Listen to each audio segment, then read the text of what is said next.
جی next question number 40 عبد الرحمان بھائی کا بنگلہ دیش سے، بریلوی لوگ کہتے ہیں کہ جو جلسے جلوس نہیں مانتا ان کے ابلیس کے ان کا ہاتھ ہے، ابلیس کا ہاتھ ہے، تو اس کی وضاحت فرما دیں۔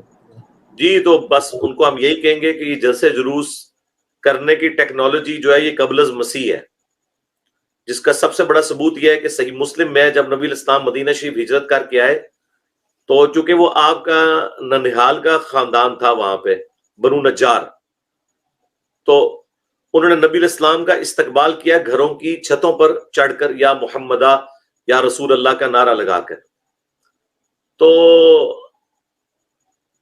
اس کا اور جھنڈے بھی اٹھائے ہوئے تھے، نعرے بھی لگائے، طلع البدر علینا بھی پڑھا نبی الاسلام کے استقبال میں۔ لیکن نبی الاسلام نے اپنی مبارک زندگی میں، خلفائے راشدین نے اپنی مبارک زندگی میں کوئی 12 ربیع الاول کو اس طرح سیلیبریٹ نہیں کیا۔ صرف ایک چیز ہے جو مسلم شریف میں آئی کہ نبی الاسلام پیر کا روزہ رکھتے تھے، فرمایا فیہ ولدت وفیہ انزل علیہ۔ جب پوچھا کہ آپ یہ روزہ کیوں رکھتے ہیں، فرمایا فیہ ولدت وفیہ انزل علیہ، اس دن میں پیدا ہوا، اس دن مجھ پہ پہلی وحی نازل ہوئی۔ تو نبی الاسلام جشن قرآن اور جشن ولادت مناتے تھے ہر پیر کو روزہ رکھ کے، نہ کہ سال کے بعد نکل کے۔ اگر سال کے بعد اس طریقے سے نکلنا ہوتا تو حضرت ابوبکر، عمر، عثمان، علی رضی اللہ عنہم اجمعین وعلیہم السلام اجمعین نے کیوں نہیں اس طرح کے جلسے جلوس کیے؟ اور سب سے بڑھ کر مولا علی جو چوتھے خلیفہ راشد ہیں، ان کے زمانے تک تو کوئی حدیث چھپی بھی نہیں رہ گئی تھی، تو کوفے میں 5 سال جو وہ رہے، انہوں نے میلاد کے کون سے جلسے جلوس کیے؟ ذرا ہمیں بتائیں، کوئی ضعیف روایت سے ہی بتا دیں، کوئی جھوٹی روایت سے۔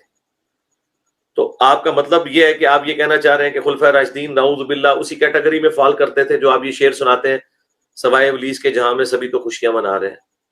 تو اگر خوشی کا اظہار یہی ہے تو پھر تو خلفائے راشدین کو آپ جو ہے وہ ابلیس کی کیٹیگری میں ڈال رہے ہیں۔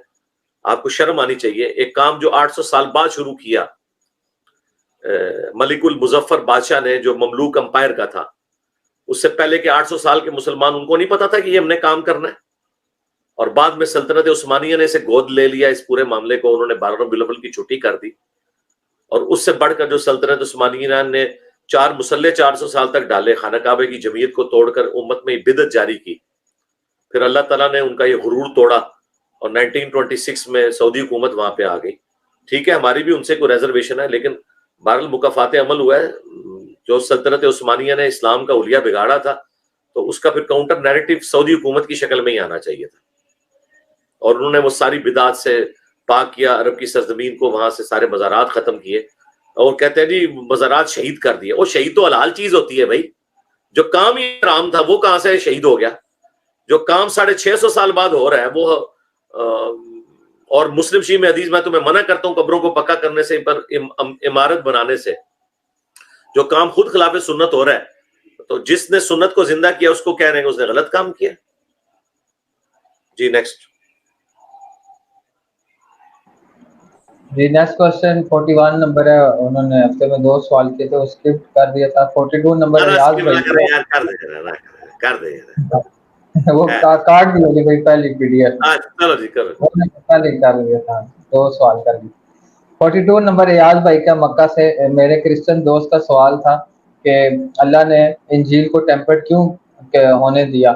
اصل انجیل کہاں پر ہے؟ اور اگر وہ ختم ہو چکی ہے جیسے اللہ نے قرآن کی حفاظت کی ہے، ویسے انجیل کی کیوں نہیں کی؟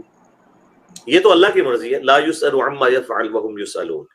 پہلے تو میں نے پھکی والا جواب دوں گا، اسی کرسچن سے پوچھیں کہ جس اللہ نے عیسیٰ ابن مریم کو زندہ اٹھا لیا تھا، اسی اللہ نے حضرت یحییٰ علیہ السلام کو، جنہوں نے تصدیق کی تھی عیسیٰ ابن مریم کی، انہیں قتل کیوں ہونے دیا؟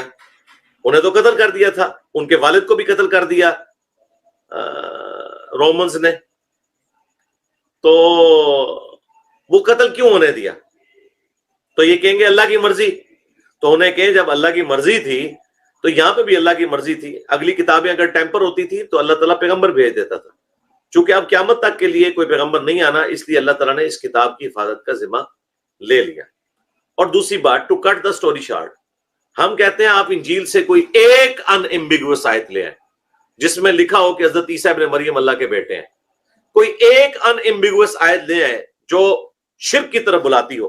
آج کی بھی ٹیمپرڈ تورات اور انجیل میں، اولڈ ٹیسٹمنٹ، نیو ٹیسٹمنٹ میں، جو کنگ جیمز ورژن ہے، جو انجیل مقدس کے نام سے بائبل سوسائٹی انارکلی لاہور والے مفت بھی بھجوا دیتے ہیں، اس میں کوئی آیت نکال دیں جو توحید کے منافی ہو، تو ایسی کوئی بات نہیں ہے۔ الحمدللہ اللہ تعالیٰ نے توحید کے حوالے سے آج کی انجیل کو بھی محفوظ کیا ہوا ہے، توحید کے حوالے سے جو چیزیں ہمیں اختلاف ہیں وہ چند ایک چیزیں ہیں اس کے اندر جو ٹیمپر ہوئی ہیں، ادروائز دیکھیں نبی علیہ السلام کو کہا گیا کہ اے نبی سے کہو تورات لے کر آؤ اور پڑھو اس میں سے کہ کہاں اللہ تعالیٰ نے یہ اونٹ کے گوشت کو حرام کیا ہے، اس کانٹیکسٹ میں سورہ ال عمران میں ہے۔ تو تورات نبی علیہ السلام نے جب منگوائی، ابو داؤد میں حدیث ہے آپ نے تورات سے فیصلہ کیا تھا یہودیوں کا، اور اس میں آپ نے الفاظ ہیں کہ میں تجھ پر بھی ایمان لایا اور تیرے نازل کرنے والے پر بھی ایمان لے کے آیا۔ تو ٹیمپر تورات میں بھی سب کچھ ہی غلط نہیں ہے، بلکہ قرآن مہیمن ہے، یعنی نگہبان ہے اگلی کتابوں کے اوپر، جو باتیں قرآن کے مطابق ہیں وہ بالکل درست ہے۔